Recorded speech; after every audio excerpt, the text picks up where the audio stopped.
Oke, terus tadi kita setelah execution ya, Setelah execution itu lanjut ke proses mana gitu? lanjut ke proses namanya itu persistence. Persistence.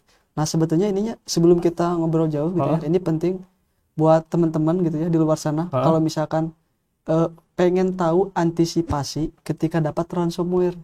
Nah, antisipasinya itu dengan cara melihat tabel TTP, tabel teknik prosedur yang tadi di Attack Mitre. Attack Mitre itu ya.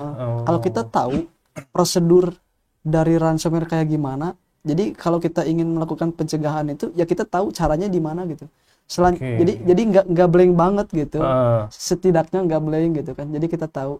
Jadi yang pertama itu setelah eksekusi apa nih kira-kira nih gitu kan. Matikan koneksi internet terus apa gitu kan misalkan. Jadi tahu gitu kan prosedurnya. Jadi kalau mau mengantisipasi setelah dapat itu harus ngapain itu tahu gitu. Kalau kita tahu TTP-nya, teknik-teknik prosedur. Nah, setelah dieksekusi yang pertama itu ya namanya itu persistence ya. Nah, persisten itu umumnya ransomware yang sekarang atau yang dulu-dulu juga biasanya sama. Itu biasanya ketika misalkan sudah mendapatkan akses diklik, misalkan sudah jalan intinya ya di komputer korban tersebut, itu pastinya akan melakukan persistence. Persistence itu artinya bagaimana caranya virus tersebut itu bisa tetap ada di komputer tersebut, nggak terganggu gitu, nggak kehapus, nggak kepindahin. Selama mungkin dia ada di sini ya. Gitu, selama mungkin. Nah, caranya itu biasanya itu dengan cara menambahkan ransomware tersebut ke folder startup. Di folder startup kalau di Windows. Jadi nantinya itu virus tersebut bisa jalan otomatis setiap kali boot. Ke startup atau ke boot logon gitu kan disimpan. Atau bahkan bisa bikin service yang nantinya akan mengeksekusi otomatis ketika bootnya sudah selesai. Service tersebut akan menjalankan program dari ransomware. WannaCry juga prosedur itu gitu. WannaCry itu jadi ketika dijalanin persistensnya WannaCry itu pasti bikin service. Saya pernah waktu dulu itu pas waktu saya pertama kali tahu kabar tentang WannaCry tahun 2018, saya itu diklik 2 kali dijalanin di yang di VM itu ya. Nah, sama saya itu saya kan waktu dulu nggak tahu apa-apa ya, nggak tahu tentang TTP atau apa gitu. Saya cuma ngulik doang itu, penasaran yang dikuncinya apa gitu kan. Ya, masih masuk. Cuma saya sedikitnya tahu gitu Regedit apa, Windows Service apa. Nah, setelah saya lihat Windows Service, kok ada yang aneh namanya tuh. Tapi namanya tuh Windows. Awalnya tuh Windows dulu. Windows apa gitu. Tapi saya tuh inget perasaan nggak ada nama service Windows ini mah. Dan deskripsinya juga adaan sih, kayak legit gitu deskripsi. Cuman nama ini tuh saya nggak tahu. Waktu dulu tuh waktu saya SMK. SMK bukan apa? Kuliah. Tahun 2018 saya masih SMK. Mantap. Saya itu emang paling suka ngoprek komputer. Saya nggak dihafalin sama saya nama-nama service itu. Cuman saya tahu gitu bahwa di Windows tuh kalau buka service nama-namanya itu ada apa nih? Ada Windows Update, Windows Uptime, Windows Search, Windows apa gitu, Beats atau apa. Saya itu pasti tahu gitu waktu dulu tuh. Dan ketika ngelihat ada yang aneh, saya tuh kayak mikir ini apa ya? Ini kayaknya baru nih. Tapi saya tuh ngoprek, pengen tahu source-nya di mana gitu ya, ngejarinya nggak ada. Setelah saya di stop gitu ya, cuma bisa di stop. Ternyata ya nggak terlalu ini banget si ransomware itu kan. Kalau ransomware WannaCry itu kalau di close kan buka sendiri, di close buka sendiri gitu, nggak tahu gimana itunya. Tapi kalau servisnya di stop waktu itu tuh, kalau nggak salah mah setidaknya bisa mencegah dia itu ketika laptop kita restart dia nggak jalan nantinya itu. Ternyata bisa seperti itu. Dan setelah beberapa bulan atau tahun gitu ya, ketika udah ada yang menemukan kill switch-nya WannaCry, ternyata nama service itu ternyata bener. Padahal saya waktu dulu cuma ngeduga doang. Ternyata bener nama service-nya itu Windows ini. Kalau sebelumnya itu nyobanya pakai Windows apa? Versi Windows berapa? 7 ya? Enggak 7, Windows 10. Windows 10? Windows 10 yang terbaru, tapi di tahun itu. Ternyata bener disimpannya itu di service. Service-nya itu ngejalanin kan ada jenisnya ya, ada manual, ada automatic, ada disable. Nah, ini automatic sama saya di stop. Ketika di restart tuh dia nggak jalan, di disable. Auto startnya di situ. Bitdefender pun nggak bisa ngedetek itu. Bitdefender. Waktu dulu saya nggak pakai antivirus ya. Kalau itu nyobain, kalau waktu dulu mah cuma Windows Defender doang. Windows Defender itu ya ketika WannaCry muncul, Windows Defender belum punya definisi untuk mendeteksi database itu. Karena baru banget gitu kan, baru iya banget. sih, baru Nggak bisa. Nah setelah itu, selain disimpan di service ya, kalau misalkan teman-teman pengen lihat, dibaca gitu ya servisnya, kayak misalkan kelihatan nih korbannya itu Windows 10 atau Windows 11 gitu kan, terus kita bikin VM Windows yang sama, dilihatin aja nama-nama servisnya sama gak nih. Kalau ada yang baru, nah patut curiga ini apa nih, apakah dari program yang emang kita kenal atau gak kita kenal. Salah satu cara men-spotnya itu di situ dari service. Nah setelah, kalau gak service itu dilihat di folder startup itu ya. Kalau folder startup itu biasanya bisa dilihat di task manager. Di task manager di bagian atas kan ada proses, ada details, ada user, ada startup. Startup atau apa gitu namanya, startup kalau nggak salah. Nah startup itu kan nantinya di situ ada aplikasi-aplikasi atau perangkat lunak yang akan dijalankan secara otomatis ketika komputer tersebut nge-boot, reboot atau baru nyala. Gitu. Akan dijalani otomatis. Umumnya di situ tuh kalau Windows umumnya di situ tuh ada Windows Security Notification, atau kalau laptop di situ biasanya suka ada program dari trackpad atau mousepad gitu kan. Terus audio, misalkan connection audio biasanya ada. Nah di situ bisa dilihat ini ada yang aneh nih. Biasanya ransomware itu dia nggak pakai icon biasanya. Jadi iconnya itu yang default itu gini ya. Jadi iconnya itu kayak gitu doang. Kadang namanya juga aneh. Dan namanya di situ bisa kelihatan. Nggak lazim lah ya namanya itu ini ya. apa ya gitu aneh. Nggak ada ikonnya, namanya juga kayak gini. Nah diklik kanan, dilihat itu detail, dilihat sumbernya di mana nih detail ini. Bisa jadi memang itu.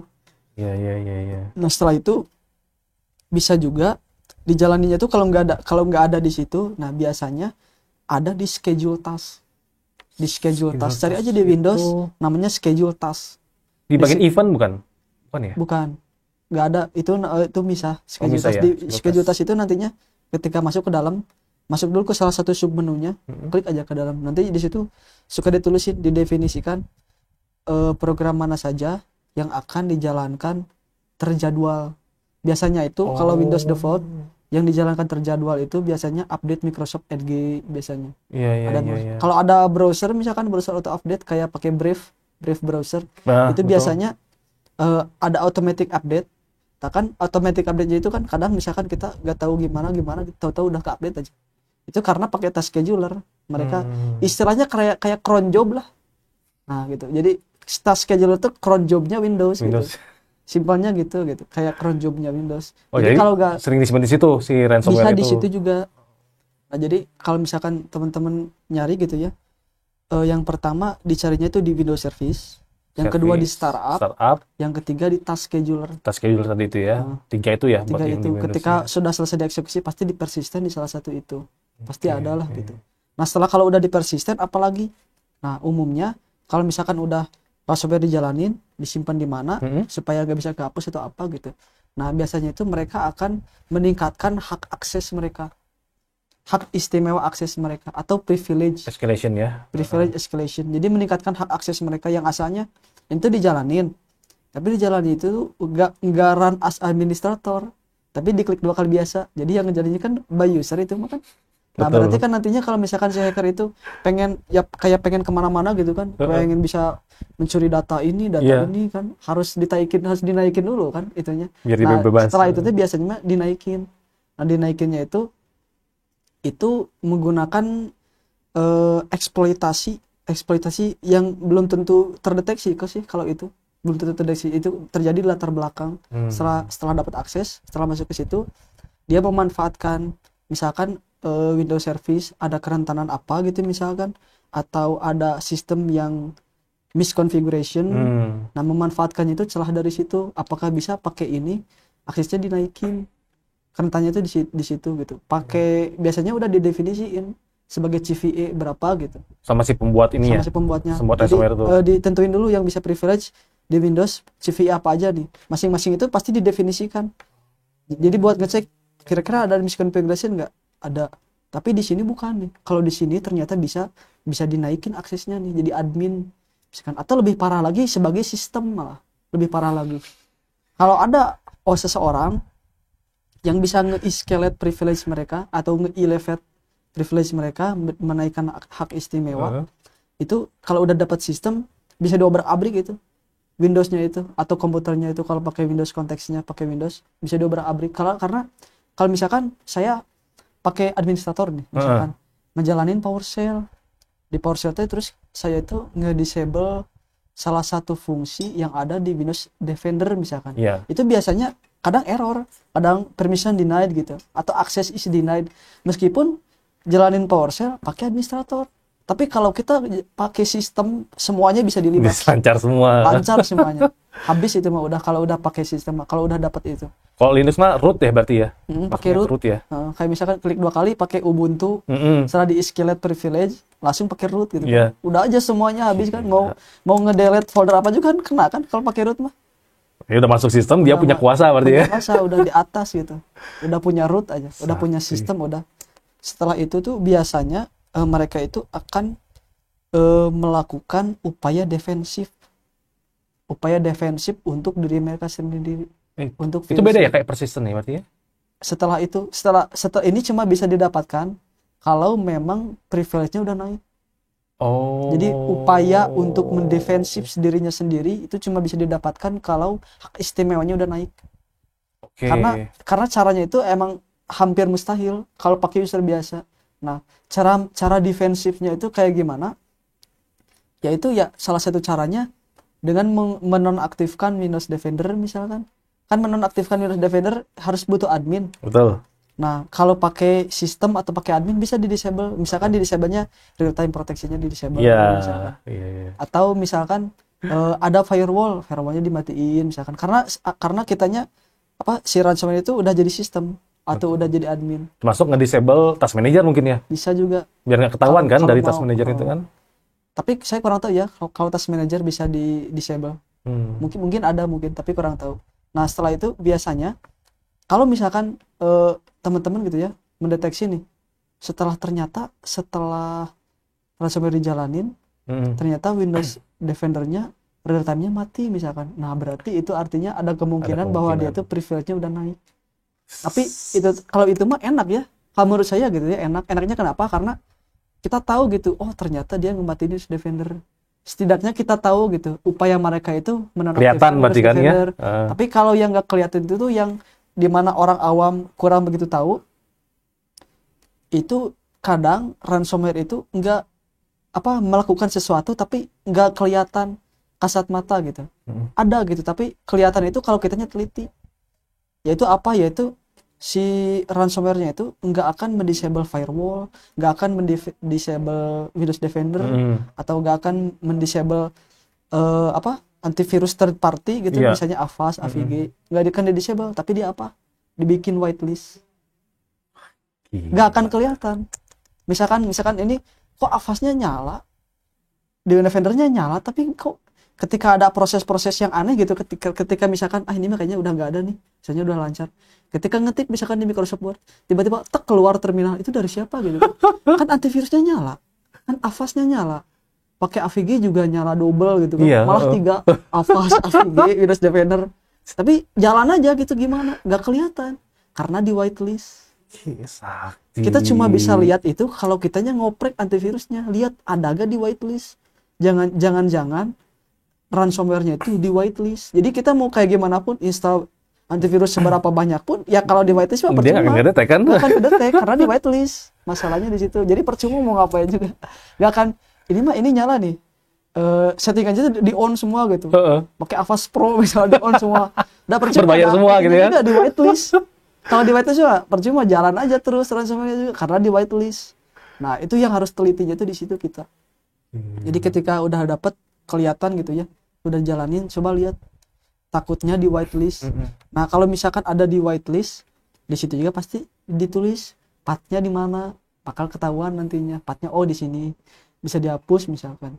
Dihapus terus dilihat jejak-jejak lain, dihapus juga, di restart misalkan udah nggak jalan lagi, misalkan bisa setelah itu. Atau kadang dia itu kalau misalkan setelah di whitelist atau yang lain, itu biasanya ada juga yang ransomware-nya itu dia nge-rename dirinya sendiri. Jadi diduplikat dulu, terus di-rename namanya gitu. Kayak misalkan WannaCry, dijalani di downloads gitu kan. Di downloads terus disalinnya itu persistennya itu nyimpennya di C sistem 32 gitu kan Oke. misalkan. Terus di startupin gitu kan biar nggak aneh karena disimpannya di sistem 32 gitu kan. Jadi kita ini mah sistem udah biarin gitu. Iya. Padahal mah itu WannaCry karena namanya di rename. Kita nggak akan tahu. Jadi setidaknya gitu ya, kalau kita punya komputer itu kita tahu di komputer kita itu startupnya apa aja gitu. Misalkan ya di screenshot lah, kalau gak mau dihafal mah gitu, di foto pakai HP misalkan. Terus service-servicenya gitu. Jadi kita tahu, jangan mentang-mentang di startup gitu ya, atau di registry di key-nya atau di task schedule.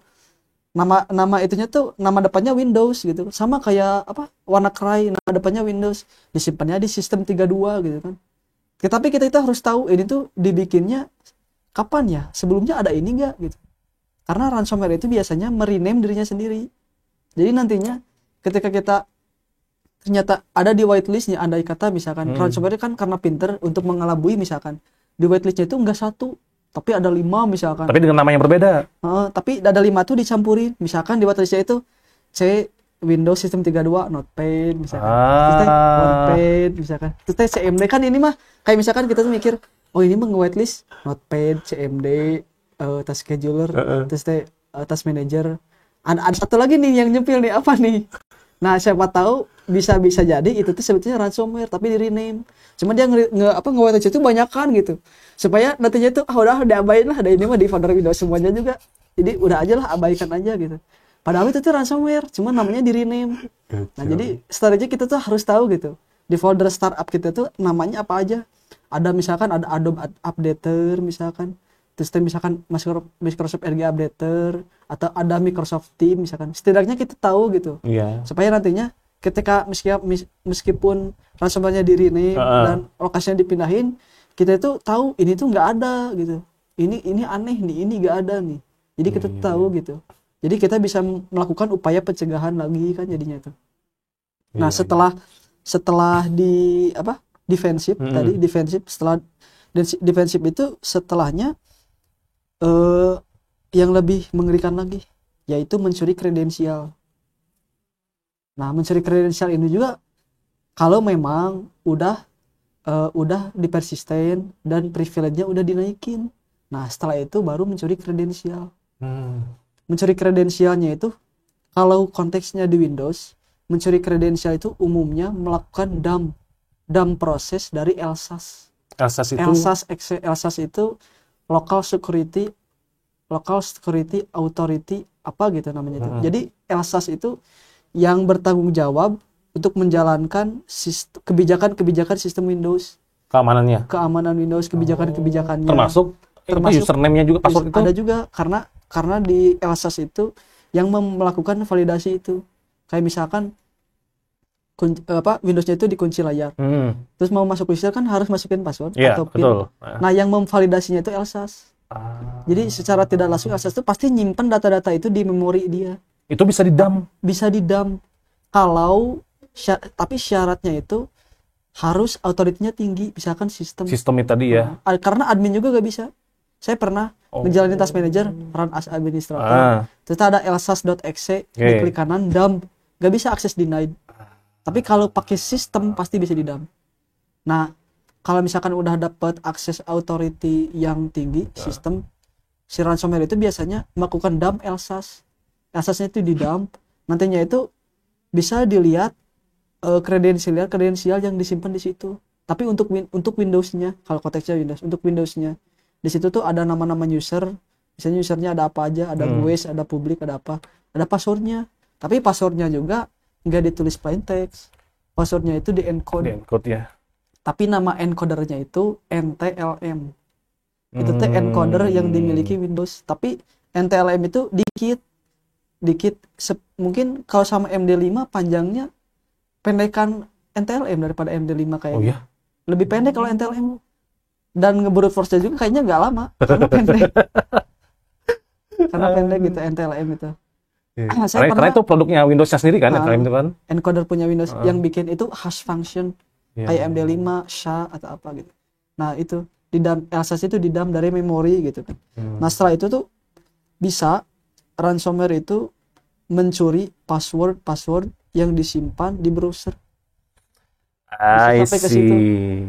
Iya, Nah, iya, cara iya. mencurinya itu gimana? Cara mencurinya itu, jadi kan di setiap browser itu ada password manager. Betul. Kayak misalkan kita login nih ke Facebook, itu kan di atasnya tuh ada do you want to save the password? Yes, no gitu ya. Yes, no kan? Yes misalkan. Yes, Itu tuh sebetulnya disimpan di salah satu file di lokal. di lokal. Oh. Tapi saya nggak tahu ya nama filenya apa, lokasinya di mana. Heeh. Tapi yang pasti itu juga di encode kayaknya, mungkin Mm-mm. nggak plain text. Entah mungkin plain text bisa, mungkin plain text bisa, atau di encode juga mungkin bisa gitu. Di situ disimpannya passwordnya. Nanti bisa dicuri, dikirimin ke server mereka gitu, ke server si hackernya. Jadi password browser bisa kena semua. Nah setelah itu tuh kalau seandainya nggak bisa nih, atau ada 3 step kan. Yang pertama di dump elsasnya Yeah. selesai misalkan. Terus yang keduanya mencuri password dari browser selesai. Betul.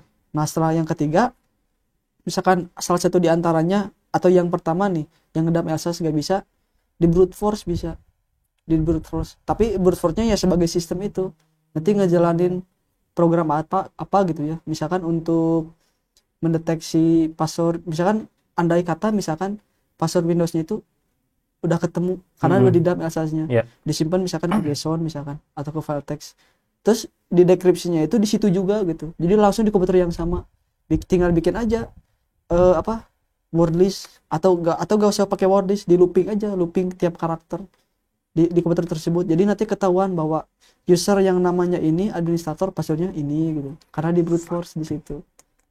Nah itu yang bahaya kalau sampai kalau udah sampai kayak gitu.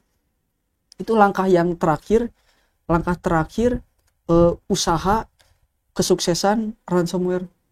Jadi setelah itu kalau udah dapat itu, nantinya si pemilik ransomware-nya itu dapat passwordnya, tinggal nanti si ransomware-nya itu menyalakan layanan remote. Misalkan RDP-nya dinyalain misalkan. Ya, semuanya bisa di remote dari supaya bisa di remote sama mereka. Atau misalkan dibukain aksesnya, terminalnya FTP dibukain. misalkan Bisa FTP, iya. tapi umumnya yang dibukain itu akses terminalnya. Kayak misalkan kita bikin exploit pakai kalau di Linux itu Metasploit. Iya, Metasploit. Kan biasanya Metasploit itu kan kalau nge-exploit dapatnya itu kan cuma terminal doang. Iya, betul. Pasti itu kan. Nah, itu kalau misalkan udah dapat itu bisa dibukain juga akses itunya gitu. Jadi bisa di remote di situ. Tinggal menjalankan post exploitation yang lain selain itu. Nah, kalau udah dapat itu tuh, kalau udah dapat akses itu gitu ya, terus di-share misalkan ke itunya. Selanjutnya itu post exploitation atau eksploitasi tingkat lanjut. Kalau udah dapat akses, itu yang terakhir adalah discovery. Setelah dapat discovery itu, jadi nantinya ketika sudah masuk nih, misalkan nantinya di situ menginstal Nmap misalkan, untuk dilihat di jaringan ini nih pakai wifi apa, jaringannya apa, 192.168.01 misalkan. Bisa di remote terus itu. Tapi setelah itu tuh diinstal misalkan Nmap gitu ya. Terus nantinya dicari scanning networknya, ternyata ada network ini berapa gitu ya yang sama tuh jaringan. Kayak misalkan ada salah satu karyawan gitu kan di Bank BSI udah dapat nih aksesnya sampai privilege escalation, sampai kredensial, terakhirnya di discovery sama si hackernya itu discovery semua di jaringan itu, ada komputer HRD, komputer keuangan, komputer ini sampai ke servernya. Nah dilihatin satu-satu di situ tuh, lihat ada gak biasanya kan kalau di perusahaan itu kayak di pabrik atau kantor umumnya itu mereka itu kalau pakai Windows pasti ada sharing file, sharing folder, sharing printer. Betul. Pasti ada kan. Nah di situ ketika dibuka Windows Explorer kan di bagian network tuh ada kan PC1, PC2, PC3 kan. Betul, ada PC misalkan. Nah di situ tuh bisa juga share printer misalkan. Pengen ngacak-ngacak printernya bisa, tiba-tiba ngeprint kayak di film hacker gitu kan. Ada satu perusahaan yang udah kena itu, tapi konteksnya bukan ransomware. Ketika udah bisa ngeklik, dapat akses, dapat sharing printer, terus di situ tuh ngeprint tuh banyak no system is safe. Nah kayak gitu bisa. Komputernya diacak-acak printernya diacak-acak langsung karena dapat sharing printer. Nah terus dilihat sharing folder ada gak nih? Siapa tahu ada sharing folder. Misalkan siapa tahu ini karyawan ini ternyata sharing folder ke bagian keuangan misalkan. Ternyata bagian keuangan itu tuh ada rekap keuangan apa gitu, yang rahasia perusahaan yang hanya bisa diakses di komputer itu gitu kan. Ternyata di sharing, tapi di sharingnya emang ke tertentu orang. Cuman secara kebetulan misalkan si korban tersebut punya akses ke sharing itu, Jadi kan si hackernya bisa ngedownload, diupload ke server mereka kan, supaya jadi bayar tebusan. Iya, tembusan Nantinya terus. disimpan di situ, misalkan diakses, misalkan disimpan di situ namanya apa gitu, supaya mengundang diklik sama dia, bisa juga di encrypt nantinya gitu sama dianya. Nanti bisa kena semua. Nah, terus setelah itu mencari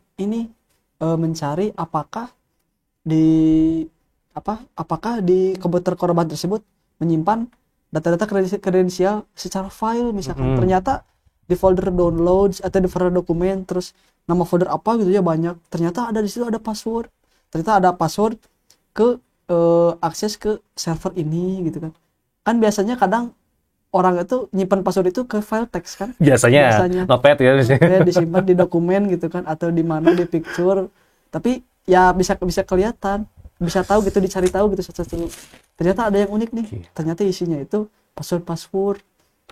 Ada misalkan ternyata di situ ada akses ke komputer mana, terus komputer tersebut diakses, dilihat aksesnya juga, di escalate privilege-nya atau di elevate privilege-nya, nyari lagi, discovery lagi di situ, sampai akhirnya setelah dapat alamat-alamatnya apa gitu, di download filenya, sampai akhirnya saking jauhnya komputernya, saking banyaknya kan satu komputer di network, data-datanya banyak, sekian ratus GB atau sekian tera gitu kan.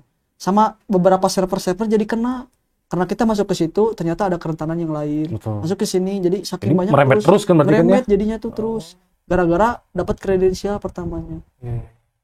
Melakukan discovery, kenal semua ngerembet, akhirnya dapatlah data misalkan Bank BSI 3 tera gitu kan, karena berhasil melakukan discovery, karena bisa gitu. Berarti kalau ya itu ya, kalau misalkan nyerang ke sebuah organisasi, kalau misalkan di dalamnya itu nggak ada tim security-nya, nggak ada tim apa istilahnya threat intelligence-nya, ya udah dia enak aja tuh diem di dalam komputer korbannya gitu kan, atau di servernya, udah sampai server misalkan, ya udah nggak ada yang ngeh nih, kan semuanya ketampa apa aman lah gitu ya, antivirus ya nggak di disable gitu kan segala macam, padahal di backgroundnya itu Ada dia lagi running whitelist gitu ya. apalagi kalau udah Iya, masuk ke server gitu kan, masuk servernya Linux gitu kan nggak ada antivirusnya. Iya sih seperti itu. Kalau ada hacker masuk ngapain juga ya nggak ada, kecuali ya emang kalau itu sengaja gitu, honeypot misalkan atau apa. Tapi kan umumnya pasti karyawan kan nggak mungkin nyimpen kredensial honeypot buat Iya apa sih, gitu kan, ngapain juga. nggak mungkin, pasti itu asli gitu, bukan honeypot Iya. Oke. kayak gitu. Nah, Jadi itu itu teknik-tekniknya. Jadi kalau misalkan ada yang nanya kalau dapat ransomware pencegahannya itu apa, yaitu kita harus pelajari TTP-nya, teknik, taktik, prosedur. iya. Karena antivirus itu kan ya dia nggak akan bisa ngedeteksi kalau dia nggak tahu. Kalau nggak tahu teknik-tekniknya. Ya, Karena ransomware itu biasanya, atau virus itu kan pasti programnya itu kodenya di obfuscate, jadi nggak akan kebaca. Cara membaca itu kalau misalkan kita nggak upload file ke sandboxnya itu virus total misalkan. Iya. Sandbox virus total itu dia tahu kalau itu virus, belum tentu karena kodenya berhasil di deobfuscate. Ya enggak gitu biasanya, karena mereka itu bikin namanya itu sigma rule. Sigma rule itu apa? Jadi sigma rule itu aturan, standar aturan yang dibuat menggunakan menggunakan format YAML, itu yang mendefinisikan perilaku. Misalkan kalau ada program tiba-tiba buka command prompt, terus ngetik apa gitu, terus hasilnya apa, terus nanti resultnya itu apa secara hexnya gitu.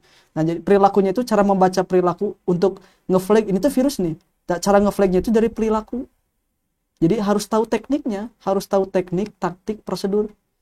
Jadi sekelas sandbox aja atau antivirus itu sebetulnya mereka tuh nggak benar-benar tahu. Kayak misalkan dapat program itu didecompile gitu. Enggak, kayak misalkan ada gimana kalau programnya dibuat misalkan pakai Python, pakai C, misalkan pakai Golang, harus didecompile satu-satu, dan itu belum tentu berhasil. Dan didecompile itu kan nggak ada yang otomatis kan. Betul.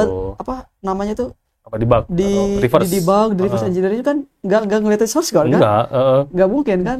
Panjang kan pasti kan? Dan panjang dan susah. Kalau kita mau bikin AI untuk mempelajari itu juga kayaknya ya butuh waktu gitu kan. Betul. Di zaman sekarang. Nah, jadi yang cepat itu gimana? Bukan cari tahu untuk mendecompile, tapi pelajari perilakunya.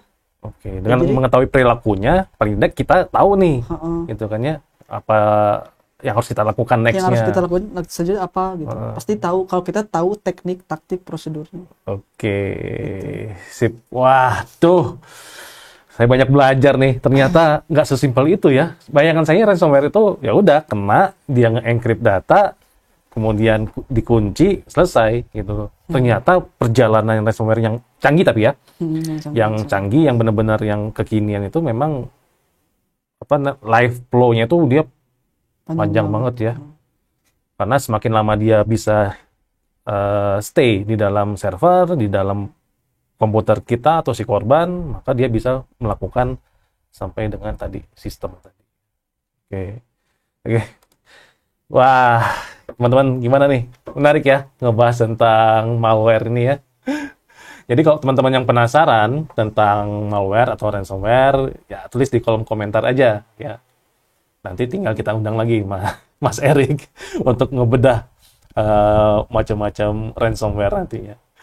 Oke, jadi kalau teman-teman ingin mendapatkan merchandise dari Cyber Academy, nanti tinggal kunjungi saja online store kami di swag.cyberacademy.id untuk mendapatkan tumbler, kemudian juga kaos dan lain-lainnya, topi. Nah, itu tinggal kunjungi website swag yang ada di Cyber Academy. Oke, linknya nanti ada di deskripsi. Oke, sampai ketemu lagi di episode Cybercast berikutnya. Assalamualaikum warahmatullahi wabarakatuh.